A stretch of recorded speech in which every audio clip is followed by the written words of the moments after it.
Hello everyone, welcome to my kitchen. My name is Michael and today we're going to be making bacon. And we're not going to be using the stovetop today, cooking it traditionally in a pan. We're actually going to be baking it today. And currently I've got my oven turned on 375. It is preheating with that. And I have a quarter size baking dish here that I've got covered in foil. And the reason I've done that is just to kind of cut down on the cleanup at the end. It'll be a lot easier to be able to clean this up with the foil wrapped around it. You might have one of these cooling racks that we could actually put down in there that could do the same thing, but then you'd have all the bits and things from the bacon that's stuck on there. And today we're looking at ease of cleanability, so I'm not going to use that today with that. So to get started, we want to make sure that whatever you use for your pan for the oven, that it's got a lip on it. You don't want to put like a flat baking sheet in the oven because then the bacon grease will run out and that will create a nightmare. I have to clean that up in the oven. So make sure you've got something that has a lip on it that will catch the oil and things that's from the grease from the bacon that's cooking off on it. So let's get started. So we're going to lay out our bacon in our pan and get going with that. All right, so I have thick cut bacon here, thick sliced bacon. And let's take that off and see where we get with how much we get on the pan. What we don't want to happen is when we're laying this out is that we don't want the bacon to touch the piece next to it. And the reason for that is it will stick to it and be a little bit harder to get apart if you want flat bacon. So we're just going to put it in the pan and we're going to make sure that we give itself a little bit of room with the piece next to it that it doesn't want to stick to it. It's not the end if you do, but that's where I'm going to go with it today.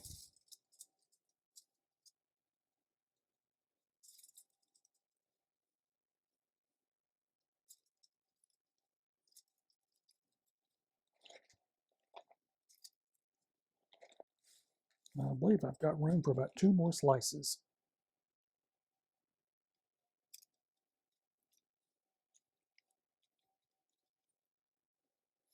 All right, so that yielded 11 slices in my pan today. And we're going to put this in the oven and cook it with the thick sliced. I'm thinking it's going to take between 25 to 30 minutes, depending on how you like your bacon. I do not like extra crispy bacon, so I'm going to keep a watch on mine, and I'm going to come back in about 10 minutes and take a look at it to see how it's coming along. If you've got thin sliced bacon, you definitely want to stay with it and watch it because it could cook as fast as 9 to 10 minutes on the thin sliced one. But the thick slice, depending on how thick it is, it could take a little bit longer. So this isn't a project that you want to put in the oven and walk away from. You want to stay with it to make sure that it gets to the texture that you like it, and then to use it however you want to.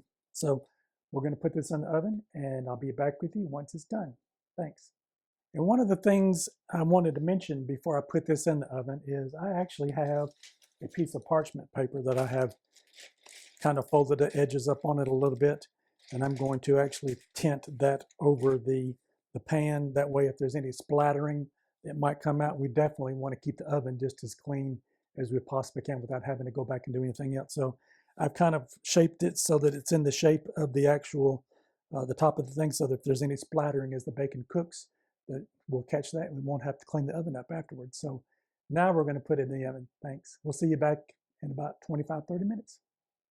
Hello everybody and welcome back. It has been 40 minutes since we put our bacon in the oven, and I did check on it about every 10 minutes and I turned it twice. So after 10 minutes, I actually physically turned the bacon over and put it back in the oven again. And I did that for the first 20 minutes. I did it twice, and then I continued to let it cook until it was done at 40 minutes. So you can always kind of give an indication when bacon is done. You see the little bubbles here on the side. That's a good indicator that the bacon is done. And that's just one way that I can tell also that it's done, and by the way that it looks. All right, so we're going to take some paper towels on a plate, and we're going to plate our bacon and get a little bit more of that grease off of it.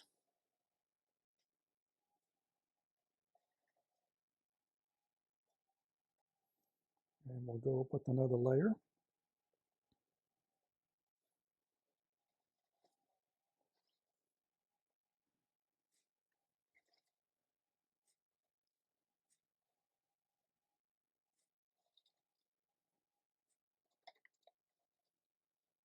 And there we have it. So what you've got left over is you've got some really good bacon renderings here that you don't want to throw away. You want to save these, and you can use those in a gravy. So definitely keep those. So when you get ready to make your gravy, you can use the bacon fat and renderings from that. Another good thing with the bacon is you can cook this like this, and if you're cooking it for yourself or another person, and you've got a lot of it left over, you can leave it wrapped up in the paper, put it in a baggie in the refrigerator, and leave it stored that way, and bring it out and just warm it up, and then you can have it the next day or two like that. You can also freeze it, so you could individually put some cling film around it, how much ever pieces you think you might want to use, and wrap it up and then freeze it. And when you bring it out, you can use it and have it ready to go without having to wait for it to cook again. So I hope you've enjoyed this video of me baking bacon. And as you can see, we've got some really good bacon there. Nice flat, makes great sandwiches and things. So if you enjoyed this video, please subscribe. If you've already subscribed, thank you for coming back and staying with me this afternoon. Hit the like button so you'll be notified of any videos coming up in the future, and look for my next video coming up pretty soon. Thank you very much. Bye-bye.